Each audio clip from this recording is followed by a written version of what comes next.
Hello everyone, welcome to Lucky Education. और आज हम कवर करेंगे एनडीए थर्ड और एनडीए फोर्थ। आप सबको जानने को मिलेगा एनडीए थर्ड का मतलब क्या है, एनडीए फोर का मतलब क्या है। साथ ही साथ में मैं आपको बताऊंगा एनडीए वन क्या है, एनडीए टू क्या है ये भी बताऊंगा, और एनडीए क्या है ये भी बताऊंगा। ठीक है। अगर हम देखें ये कौन सा टॉपिक है, कौन से चैप्टर में, कौन सी बुक में, तो ये क्लास ट्वेल्थ की जो पॉलिटिकल साइंस है, आपकी बुक का नाम है politics of India since independence. इसका चैप्टर नंबर 9 रिसेंट डेवलपमेंट। इसमें ये टॉपिक ऐड किया गया था सीबीएसई के द्वारा। ठीक है। तो जो सीबीएसई के बच्चे हैं उसके लिए बहुत ज़्यादा इंपॉर्टेंट है। बाकी जनरल नॉलेज तो आप ले ही सकते हो। ठीक है। ऐसा नहीं है कि आरबीएसई के नहीं देखेंगे, कोई भी देख सकता है। अपनी पॉलिटिक्स का मामला you can watch it, no issue, है ना। तो एनडीए थर्ड और एनडीए फोर इसके बारे में हम जानेंगे। तो शुरुआत करते हैं। सबसे पहले देखते हैं एनडीए क्या है। एनडीए से पहले मैं आपको बता देता हूँ अलायंस। देखो पॉलिटिक्स में या पॉलिटिकल साइंस में आपने एक वर्ड सुना होगा अलायंस। ठीक है। जब कोई भी सिंगल पार्टी जब अकेले के दम पर सरकार नहीं बनाती है तो वो क्या करती है, अलायंस बनाती है। मतलब एक से ज़्यादा पार्टी मिलकर जब सरकार बनाती हैं तो वो अलायंस वाला सिस्टम बन जाता है, और ऐसी सरकार को हम बोलते हैं कोलिशन गवर्नमेंट। कोलिशन वाली गवर्नमेंट बोलते हैं। अलायंस क्या होता है, कई सारी पॉलिटिकल पार्टी मिलके जो गठबंधन बनाएंगी, दैट इज कॉल्ड अलायंस। कई सारी पार्टी मिलके गठबंधन बनाती है, दैट इज कॉल्ड अलायंस। ऐसे ही आपको देखने को मिलेगा हमारी इंडिया की पॉलिटिक्स में 90s वाला जो एरा है, 19 वाला जो एरा है, इसको हमने नाम दिया कोलिजन एरा। क्या नाम दिया? क्योंकि इस समय आपको देखने को मिलेगा 1989 से कंप्लीटली 2014 तक, 1989 से 2014 तक एक भी सरकार ऐसी नहीं कि जो अपने खुद के दम पर, मतलब या एक भी पार्टी ऐसी नहीं थी जिसने खुद के दम पर सरकार बनाई हो। मतलब किसी ना किसी पार्टी का उनको सहारा लेना पड़ा, इसलिए अलायंस पॉलिटिक्स स्टार्ट हो जाती है, कोलिजन वाली पॉलिटिक्स स्टार्ट हो जाती है। तो 1998 में बीजेपी ने अपना एक अलायंस बनाया। बीजेपी ने कई सारी पार्टियों को अपने साथ जोड़ा और उस अलायंस को नाम दिया एनडीए। ठीक है। तो एनडीए की फुल फॉर्म क्या है? National democratic alliance. इसको लीड कौन करता है? इसको लीड करता है बीजेपी। कब बना था? 1998 में। इसके पहले चेयरमैन थे आपके अटल बिहारी वाजपेयी जी। इसी को जवाब देने के लिए कांग्रेस ने भी अपना एक अलायंस बनाया जिसका नाम था यूपीए, और यूपीए बना था 2004 में। 2004 में यूपीए बना था, और इसको लीड किया था इंडियन नेशनल कांग्रेस ने। यूपीए को लीड किसने किया था? इंडियन नेशनल कांग्रेस ने। इसलिए आपको पता होगा 2004 से 2009 कांग्रेस की सरकार नहीं बोलते उसको हम बोलते हैं यूपीए की सरकार। किसकी सरकार? यूपीए की सरकार। यूपीए मतलब यूनाइटेड प्रोग्रेसिव अलायंस। ऐसे ही फिर दोबारा 2009 से 2014 तक फिर दोबारा सरकार आती है, उसको हम बोलते हैं यूपीए 2 की सरकार। पहली वाली सरकार को यूपीए 1 की सरकार, दूसरी वाली सरकार को यूपीए 2 की सरकार। समझ रहे हो ना कैसे नाम दिया जा रहा है। ऐसे ही एनडीए की जो पहली सरकार बनेगी उसको हम बोलेंगे एनडीए फर्स्ट, दूसरी सरकार बनेगी एनडीए सेकंड, तीसरी बनेगी उसको हम बोलेंगे एनडीए थर्ड, और चौथी जो बनेगी उसको बोलेंगे एनडीए फोर्थ। ऐसे करके सवाल। ठीक है। तो हमने कुछ बेसिक्स भी कवर किए, और यहाँ पे हमने समझा कि भाई ये एनडीए क्या है, एनडीए कब बना है, इसके साथ साथ इसके अपोजिशन में या इसके राइवलरी कौन सा ग्रुप था। तो राइवलरी में हमने देखा यूपीए कांग्रेस वाला ग्रुप था, ये बीजेपी वाला ग्रुप है। ठीक है। ओके, कब बना ये समझ में आ गया। तो यूपीए की मैंने बताया था 2 सरकार आई थी, एक तो 2004 से 2009 के बीच में जिसको हमने यूपीए 1 नाम दिया। फिर दूसरी सरकार का भाई 2009 से 2014 के बीच में जिसको हमने नाम दिया यूपीए सेकंड। ठीक है। ऐसी 2014 में आप सबको पता है मोदी जी की सरकार आई थी 2014 में, और यहाँ पर एक प्रॉमिस भी किया गया था आप सबको याद होगा। ठीक है। तो अच्छे दिन आएंगे ये वाला। और फिर दोबारा 2019 में फिर दोबारा ये एनडीए की सरकार आती है जिसको हमने 2014 में आई थी, इसको बोला हमने एनडीए थर्ड, और 2019 में आएगी उसको बोला एनडीए फोर्थ। ये चीज़ आप ध्यान रखना। ठीक है। तो ये आपको याद रखना है। और आप सबको पता होगा डॉक्टर मनमोहन सिंह जिन्होंने मतलब 1991 में जो फाइनेंस मिनिस्टर थे, इन्हीं के टाइम पर एलपीजी रिफॉर्म्स आए थे। कौन से रिफॉर्म्स आए थे? एलपीजी रिफॉर्म्स आए थे। साथ ही साथ में भारत के 2004 से लेकर 2004 से 2014 के बीच में भारत के जो प्राइम मिनिस्टर थे वो थे हमारे डॉक्टर मनमोहन सिंह, जो कि एक इकोनॉमिस्ट भी है और पहले भारतीय रिजर्व बैंक के गवर्नर भी रह चुके हैं। बहुत ही टैलेंटेड पर्सनैलिटी है। ठीक है। ओके। तो अब हम देखते हैं एक ही बार में एनडीए 1 क्या है, 2 क्या है, 3 क्या है, 4 क्या है। अंडरस्टूड। तो यहाँ पे 4 आएगा ये, है ना। Okay, no problem. तो एनडीए 1 1998 से 1999 के बीच में कुछ दिन की सरकार बनी थी। अटल बिहारी वाजपेयी प्रधानमंत्री थे उस समय पर। ये एनडीए 1 की सरकार है। आई टोल्ड यू एनडीए क्या है। एनडीए मतलब एक अलायंस है जिसको बीजेपी लीड करती है। और ठीक है। सेकंड एनडीए की सरकार कब बनी थी? 1999 से 2004। ये कंप्लीट सरकार चली थी। इसके भी प्रधानमंत्री कौन थे? अटल बिहारी वाजपेयी जी थे। ठीक है। एनडीए थर्ड 2014 में आपको पता है मोदी जी आते हैं और 2014 से 2019 के बीच में जो सरकार थी उसको हमने नाम दिया एनडीए थर्ड। हालांकि इसमें बीजेपी मेजोरिटी के साथ जीती थी, फिर भी क्योंकि ये कोलिजन ऑलरेडी बना हुआ है तो इसको हम क्या बोलते हैं, एनडीए थर्ड की सरकार। फिर अगेन 2019 में जो चुनाव हुए थे उसमें फिर बीजेपी जीती और एनडीए भी जीत गया, मतलब बीजेपी तो लीड ही कर रही थी एनडीए को।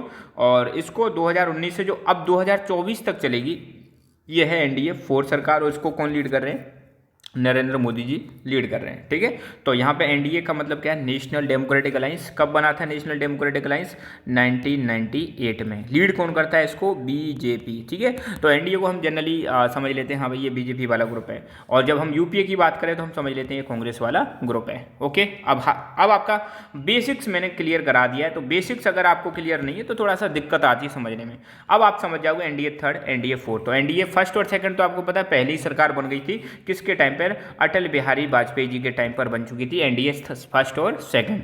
अब 2014 से इसमें किसकी कहानी आएगी, 2014 से अब तक टिल टुडे की कहानी यहाँ पे दे रखी है। तो 2014 से 2019 के बीच में तो आई थी एनडीए थर्ड, और 2019 से आज तक जो चल रही है और 24 तक चलेगी ये है एनडीए फोर वाली सरकार। अंडरस्टूड। अब हम इसको पढ़ते हैं कि आपकी सीबीएसई ने क्या क्या ऐड किया है, क्या क्या चीज़ें दे रखी हैं, वही चीज़ मैं आपको पढ़ाऊंगा जो आपको सीबीएसई की साइट पर दिया गया है। Bharatiya Janata Party BJP led by prime minister Narendra Modi got an absolute majority in the Lok Sabha elections held in May 2014। तो 2014 में जो चुनाव हुए थे उसमें बीजेपी को एब्सोल्यूट मेजोरिटी मिलती है। अब एब्सोल्यूट मेजोरिटी का मतलब क्या है, देखो सरकार बनाने के लिए आपको 50% प्लस 1, 50% से ज़्यादा आपको सीट लानी पड़ती है, तब जाके आप सरकार बना सकते हो, है ना।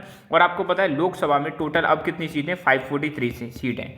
तो इसका आधा कितना हो जाएगा लगभग, अगर आपको सरकार बनानी है तो 272 का आंकड़ा आपको छूना ही पड़ेगा, तो ही आप सरकार बना सकते हो, नहीं तो नहीं बना सकते। तो 2014 में 2014 में जो बीजेपी जो चुनाव जीती थी एब्सोल्यूट मेजोरिटी में आई थी। एब्सोल्यूट मेजोरिटी का मतलब है इन्होंने 50% प्लस 1 ये वाला जो आंकड़ा था इसको क्रॉस कर दिया। और अगर सीटों की बात करें, एग्जैक्ट सीट में एक ही बार मैं आपको दिखा देता हूँ। 2014 का जो जनरल इलेक्शन हुआ था इसमें बीजेपी को 282 सीट आई थी, और एनडीए जो गठबंधन है इसको कितनी मिली थी, 336। अगर चलो हम कांग्रेस की भी देखें तो 2014 का जो इलेक्शन है उसमें इंडियन नेशनल कांग्रेस को 44 सीट मिली थी। सोचो क्या हालत हो गई है भैया, 44 पे आ गए भाई साहब। एक जमाना था जिसको हम कांग्रेस सिस्टम बोलते थे, अब कांग्रेस सिस्टम टूट गया। सोचो 1984 में जब चुनाव हुआ था तो कांग्रेस की सीट कितनी आई थी, 415। एनसीईआरटी में दे रखा है 415 सीट आई थी, कहाँ सिमट के रह गई है, 10% भी नहीं बची है ना।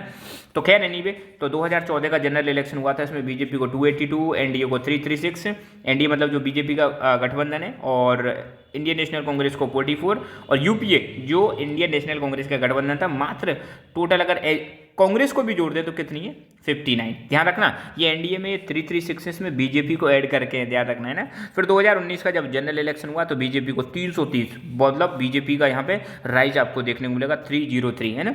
और एनडीए को, इनको बीजेपी को मिलाकर कितनी होगी टोटल, 353। और इंडियन नेशनल कांग्रेस ने यहाँ पे थोड़ी प्रोग्रेस करी, 52। और यूपीए की सीट भी थोड़ी इंक्रीज हो जाती है, 91। तो ये सीट भी आप एक बार लिख लेना, ध्यान रखना, ठीक है, ताकि दिक्कत ना आए। तो ये क्लियर हो गई भारतीय जनता पार्टी 2014 का जो इलेक्शन होता है, और अच्छी तरह से यहाँ पे एब्सोल्यूट मेजोरिटी में आती है। और after 30 years in Indian politics a strong government with absolute majority by established at the centre. मतलब 30 साल क्यों कह रहे हैं भाई, तो 1984 आपको पता है 1984 में 30 ऐड कर दोगे तो कितना आ जाएगा भैया, ये इतना ही आ जाएगा 2014। मतलब 1984 में आपको पता है इंडियन नेशनल कांग्रेस थी, उसने लगभग 400 प्लस सीट अचीव करी थी। 415 दे रखा है बुक में, 415 सीट आई थी, है ना। तो यहाँ पर इंडियन नेशनल कांग्रेस ने एक एब्सोल्यूट मेजोरिटी के साथ सरकार बनाई थी 1984 में। उसके बाद 2014 तक कोई भी सिंगल पार्टी एब्सोल्यूट मेजोरिटी के साथ सरकार नहीं बना पाई थी। तो 30 साल लग गए, 30 साल बाद यहां पर आपको देखने को मिलेगा बीजेपी ने सरकार बनाई एब्सोल्यूट मेजोरिटी के साथ सेंटर में। जो पहले कब बनी थी एब्सोल्यूट मेजोरिटी के साथ, 1984 में बनी थी, राजीव गांधी के द्वारा बनाई गई थी इंदिरा गांधी की डेथ के बाद, ठीक है ना। इसको एनडीए थर्ड बोला गया। अब ये 2014 में जो सरकार बनी है बीजेपी की, इसको क्या बोला, एनडीए थर्ड, क्योंकि यहाँ पे जो कोलिजन था, कोलिजन का नाम क्या है, एनडीए। इसको लीड कौन कर रहा है, लीड कर रहा है BJP. The BJP lead collision of 2014 was largely different in its predecessor collision government. अब देखो यहाँ पे कहा जा रहा है कि 2014 में जो कोलिजन की सरकार बनी थी, एनडीए की जो सरकार बनी थी, एनडीए क्या है, कोलिजन ही, मगर ये जो कोलिजन पिछले वाले कोलिजन से डिफरेंट है। पिछले वाले कोलिजन से क्यों डिफरेंट है? क्योंकि पहले जो कोलिजन होते थे वहां पे कोई एक नेशनल पार्टी कोलिजन को लीड करती थी, और एनडीए थर्ड में यहाँ पे अलग केस देखने को मिला है। एनडीए थर्ड में है तो नेशनल पार्टी, मगर यहाँ पे बीजेपी डोमिनेट कर रही है। यहाँ पर बीजेपी क्या कर रही है? एनडीए थर्ड में डोमिनेट कर रही है, एब्सोल्यूट मेजोरिटी के साथ है। अगर बाकी छोड़ना भी चाहे तो छोड़ दो, बीजेपी अकेले के दम पर भी सरकार बना सकती है। मगर पहले के कोलिजन्स में क्या होता था? पहले के कोलिजन में ऐसा होता था, एक पार्टी जो नेशनल पार्टी थी लीड करती थी, उसको बाकी की सुननी पड़ती थी, बाकी जो कहते थे उसके हिसाब से चलना पड़ता था। मगर अब ये जो 2014 में जो सरकार बनी है, ये ऐसी पार्टी है जहाँ पे नेशनल पार्टी क्या कर रही है? डोमिनेट कर रही है। और नेशनल पार्टी कौन सी है? बीजेपी डोमिनेट कर रही है, एब्सोल्यूट मेजोरिटी है इस वजह से। इसलिए इसको बोला गया है surplus majority collision. Surplus majority collision का मतलब क्या है? देखो, कोलिजन तो जनरली हम कब करते हैं? जब मान लो किसी पार्टी के 272 से सीट कम आ रही है, तब हम कोलिजन बनाते हैं। मगर यहाँ पे ऐसा कोलिजन था, ये ऑलरेडी बीजेपी की सीट कितनी आ गई? 282 आ गई। तो मतलब जो रिक्वायर्ड नंबर है उससे ज़्यादा है, इसलिए इसको बोला गया था सरप्लस मेजोरिटी कोलिजन। मतलब सीट ज़्यादा भी है, फिर भी इन्होंने कोलिजन कर रखा है, इसलिए बीजेपी का यहाँ पे क्या देखने को मिलेगा? डोमिनेंस देखने को मिलेगा। In this sense a major transformation could be seen in the nature of coalition politics which would be seen from one party led coalition to one party dominated collision.